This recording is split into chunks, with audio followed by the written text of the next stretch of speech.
I found a woman's body in the drainage canal. The victim's hands were tied tightly behind her back. The corpse was covered with swarms of tiny insects. Based on the scene, I initially concluded that the killer was likely a man. After returning to the station, I immediately brought in every man who knew the victim for questioning. Although they all looked pretty rough and intimidating, they all had solid alibis. The next day, the station got another emergency call. Another beautiful woman had been brutally murdered. When I arrived at the crime scene, I was instantly struck with horror. This victim had been killed in the exact same way as the previous woman. Her hands were bound tightly behind her back. I was certain this was the work of a serial killer. The next day, we went back to where the first victim was found, hoping to uncover some clues. That's when my partner John shared his theory. 사건 날 전부 비가 왔어요. 죽은 여자가 빨간 옷을 입고 있었어요. 이 두 명 다? 아니요, 3명 다. 뭔 소리야 지금? 에? 살해된 여자가 하나 더 있어요.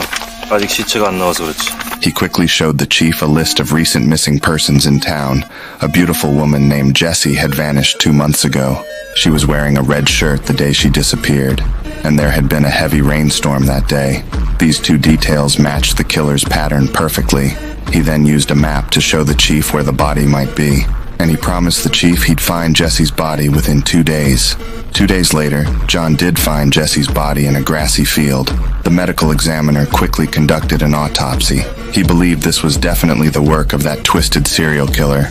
Since the killer always struck on rainy days, there was very little evidence that could be collected from the bodies. John believed the killer would strike again on the next rainy day. That night when I got home, my wife noticed I was stressed out over the case. She suggested I go see the town's fortune teller for help, so I went straight to the fortune teller. 방금 얼굴 하나가 싹 스쳐갔는데 그놈인 것 같아. 요 얼굴들 중에 그놈 있어. 범인? 어디서 자꾸들 사진을 뒤밀어. I bought a talisman from her. Then my partner and I went to the location she specified. The fortune teller told me that once the ritual was complete, I would know who the real killer was. I grabbed some dirt from the ground and put it in a bowl. Then I poured the black liquid from the bowl onto the talisman. But right at that moment, I suddenly spotted a figure in the shadows. We immediately hid ourselves.